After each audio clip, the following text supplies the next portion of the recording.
வணக்கம். நீலமலை தொலைக்காட்சியின் நகர்வளப் பகுதி செய்திகளை வாசிப்பது மலைகளின் அரசி நீலமலை அன்பில். இன்றைய நகர்வளப் பகுதியில் நாம் பார்க்க இருப்பது நாகப்பட்டினம் என்கின்ற பகுதியில் கிறிஸ்துவ தேவாலயங்கள், இஸ்லாமியர்கள் நாகூர் கோவில் என பல பக்தி ஸ்தலங்கள் நிறைந்த பகுதியாக இந்துவருடைய ஆலயங்களும் கிறிஸ்துவ ஆலயங்களும் இஸ்லாமிய பெருமக்களுடைய தர்காக்களும் நிறைந்த பகுதி என்று சொல்லுவார்கள். அப்படிப்பட்ட அந்த பகுதியிலே அன்னை வேளாங்கண்ணி பேராலயம், அந்த அன்னை வேளாங்கண்ணி பேராலயம் கடற்கரையை ஒட்டி இருக்கிறது. இந்த கடற்கரையிலே வெள்ளைக்காரர் காலத்திலே பிரிட்டிஷ் அரசாங்கம் இங்கே ஆண்டு கொண்டிருந்த போது அதில் ஒரு வெள்ளையர் பயணம் செய்தபோது பெரும் புயல் வந்து அடித்ததாகவும் அங்கே மாதா தோன்றி அவரை காப்பாற்றியதாகவும் அதனால் அங்கே ஒரு தேவாலயத்தை கட்டியதாக வரலாறு சொல்லும். அப்படிப்பட்ட புகழ்பெற்ற வேளாங்கண்ணி பேராலயம். இந்த வேளாங்கண்ணி பேராலயத்தில் கிறிஸ்துவ பெருமக்கள் பெரும் நம்பிக்கை கொண்டிருக்கிறார்கள். தங்களுடைய குடும்ப நிலை, திருமணம், குழந்தை இல்லா பேறு என்றெல்லாம் இருக்கின்ற காலங்களிலே வேளாங்கண்ணி அன்னையை வேண்டி நிறைவேற்றி அந்த ஆலயத்திற்கு செல்வது உண்டு. சிறிய ஆலயமாக தோன்றியது இன்றைக்கு பிரம்மாண்டமான ஆலயமாக உருப்பெற்று அங்கே திகழ்ந்து கொண்டிருக்கிறது. அந்த வேளாங்கண்ணி பேராலயத்தில் மாதாவிற்கு முடிசூட்டும் நிகழ்ச்சி ஒவ்வொரு ஆண்டும் நடைபெறும். இதில் திரளான கிறிஸ்துவ பெருமக்கள் மட்டுமல்லாமல் அனைத்து மதத்தை சேர்ந்த மக்களும் பெரும் திரளாக இந்த நிகழ்ச்சியிலே கலந்து கொள்வார்கள். அப்படிப்பட்ட ஒரு சிறப்பான நிகழ்ச்சியை தான் இன்றைக்கு நடைபெற்றதை பார்க்கவிருக்கிறோம். நேற்றைய முன்தினம் வேளாங்கண்ணி பேராலயத்தில் வைத்து அன்னை மாதாவிற்கு முடிசூட்டும் நிகழ்ச்சி நடைபெற்றது. முடிசூட்டும் நிகழ்ச்சியோடு மட்டுமல்லாமல் சிறப்பு ஆராதனை, பூஜைகள், வழிபாடுகள் என்று பல்வேறு நிகழ்ச்சிகள் நடைபெற்றது. இதில் தமிழகம் மட்டும் அல்லாமல் கேரளா, கர்நாடகா, ஆந்திரா, வடநாடு என்று ஏராளமான கிறிஸ்துவ மக்கள் அல்லாமல் எல்லா மதத்தை சேர்ந்தவர்களும் பெரும் திரளாக கலந்து கொண்டார்கள்.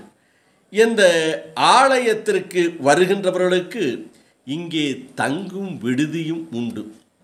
இந்த தங்கும் விடுதி ஆலயத்தின் சார்பாக கட்டப்பட்டிருக்கிறது. இங்கே உங்களுடைய ஆதார கார்டை கொண்டு போய் கொடுத்தால் மிக குறைந்த கட்டணத்தில் தனியராக இருந்தாலும் குடும்பமாக இருந்தாலும் எத்தனை பேர் இருந்தாலும் இங்கே குறைந்த கட்டணத்திலே அனைத்து சௌகரியத்தோடு இந்த தங்கும் விடுதியில் தங்கிக் கொள்ளலாம். உணவு மற்றும் சிறப்பு ஏற்பாடுகளை இங்கே செய்யப்பட்டிருக்கிறது. இங்கே புதிய தேவாலயம், பழைய தேவாலயம் என்றெல்லாம் இருக்கிறது. புதிய தேவாலயத்திலே 2 கட்டிடங்கள் கட்டப்பட்டு இது கீழொன்றும் மேலொன்றுமாக இருக்கிறது. இந்த தேவாலயம் சிறியதாக பிரிட்டிஷ் அரசாங்க வெள்ளைக்காரர் காலத்திலே கட்டப்பட்டது. பிறகு சிறுக சிறுக சிறுக சிறுக மக்களுடைய வருகை பெருக பெருக இந்த ஆலயத்தினுடைய சிறப்பு உலகமெங்கும் பரவியது.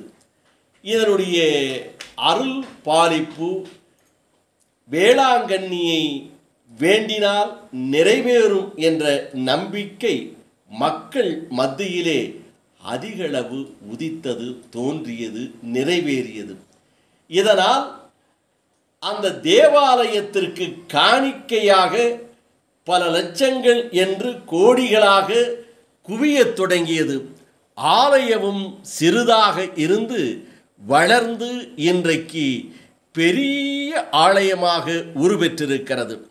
ஆலயத்தை சுற்றி அங்கே ஏராளமான தங்கும் விடுதிகள், சிறப்பான பார்வைகள், பழைய தேவாலயம் முன்புறமாக அமைந்திருக்கிறது.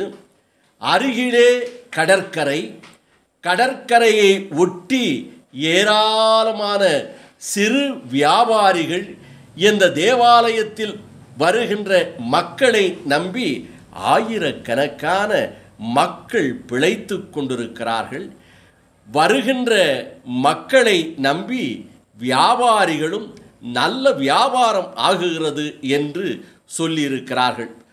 ஆக இந்த தேவாலயம் இன்றைக்கு வேளாங்கண்ணி பகுதியிலே சிறப்பான ஒரு தேவாலயமாக, மக்கள் அருள்வாளிக்கும் தேவாலயமாக அமைந்திருக்கிறது என்றும், அந்த தேவாலயத்திலே அருள்வாளிக்கும் அன்னை வேளாங்கண்ணி முடிசூட்டும் நிகழ்ச்சிதான் நேற்றைய முன்தினம் சிறப்போடு நடைபெற்றது.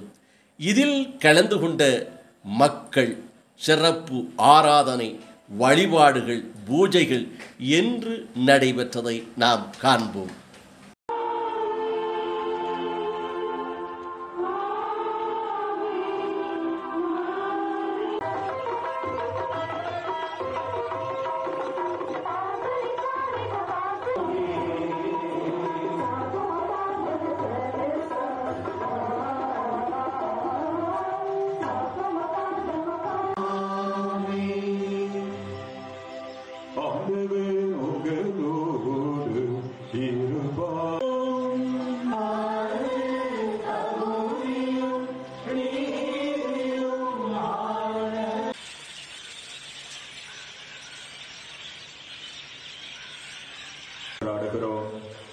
இவ்வாறு உம் மகனாகிய எங்கள் ஆண்டவர் இயேசு கிறிஸ்துவின் உடலாகவும் மாதம் 30ஆம் தேதி அன்னைக்கு முடிசூட்டி நாம் மகிழ்கிற ஒரு உன்னதமான ஆசீர்வாதமான நாள். அன்னையை மகிமைப்படுத்துவோம், எல்லோரும் சேர்த்து சொல்லுவோம், மரியே வாழ்க. நாகப்பட்டினம் பகுதியிலே அமைந்திருக்கின்ற அன்னை வேளாங்கண்ணியினுடைய சிறப்பையும் சிறப்பு ஆலயத்தையும் பார்த்தோம்.